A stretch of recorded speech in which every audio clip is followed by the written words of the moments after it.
Assalamualaikum warahmatullahi wabarakatuh. Kembali lagi di channel Pena Mahabbah.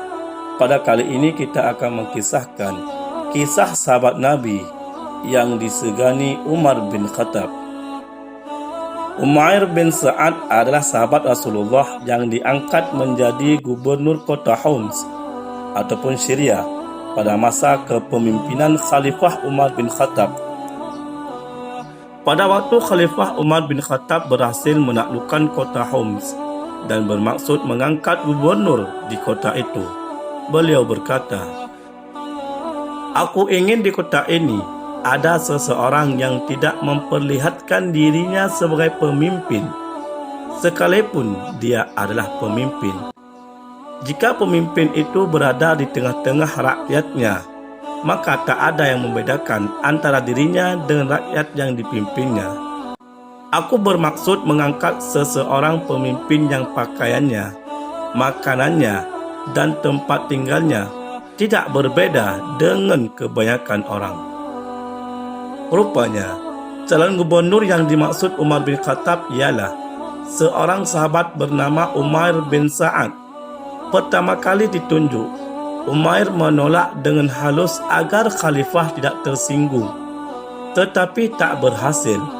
Umar bin Khattab telah mantap menjatuhkan pilihannya dan Umair bin Sa'ad pun tidak menolaknya. Beberapa tahun menjabat gubernur Homs, Umar bin Sa'ad tidak pernah mengirim kabar kepada khalifah.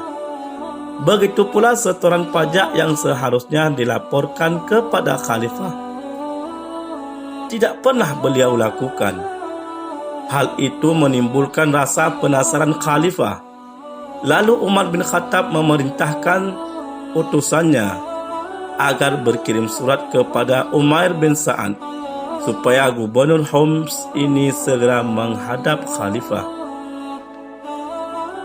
Di dalam kitab Baina Yaday Umar dijelaskan peristiwa sejarah pertemuan antara Umair bin Sa'ad sebagai gubernur Homs dengan Umar bin Khattab sebagai khalifah. Hari itu, melintas di jalan kota Madinah, seorang lelaki berpakaian kucil dan raut muka kelelahan akibat perjalanan jauh. Langkah kakinya terseok-seok karena panjangnya rute perjalanan yang dilaluinya, sekalipun semangatnya tak kunjung padam. Di pundak kanannya tersangkut kantong perbekalan selama perjalanan. Di pundak kirinya tersangkut perigi berisi air, sementara tangannya menggenggam tongkat kayu yang berfungsi sebagai penunjang badannya. Kemudian orang itu menghampiri tempat duduk di bawah pohon kurma yang biasa digunakan Umar bin Khattab untuk menjalankan roda kekhalifahannya. "Assalamualaikum wahai Amirul Mukminin," kata lelaki itu. Umar bin Khattab menjawab, "Waalaikumsalam," dan menyalami lelaki yang sangat dikenalinya itu. "Bagaimana kabarmu?" "Ya, seperti yang kamu lihat sendiri dari diriku ini." "Apa yang kamu bawa, wahai Umair?" "Aku membawa perbekalan untuk perjalanan jauh kemari." "Engkau datang kemari berjalan kaki. Apakah sebagai seorang gubernur kamu tidak memiliki tunggangan?" "Rakyatku tidak ada yang memberiku kenderaan dan aku pun tak memintanya." "Apa yang engkau kerjakan setelah aku angkat menjadi gubernur Homs?" "Aku kumpulkan pemuka-pemuka kota Homs.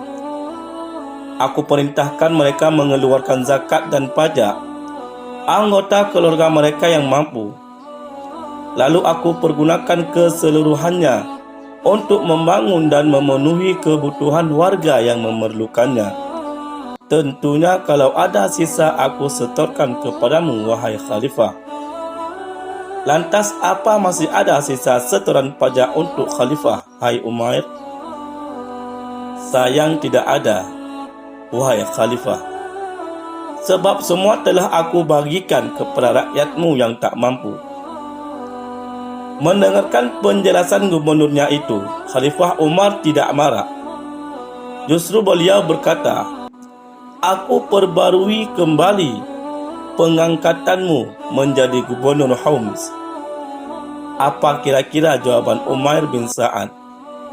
"Mulai hari ini dan seterusnya, aku tak mau lagi bekerja untukmu dan khalifah-khalifah sesudahmu, wahai Umar."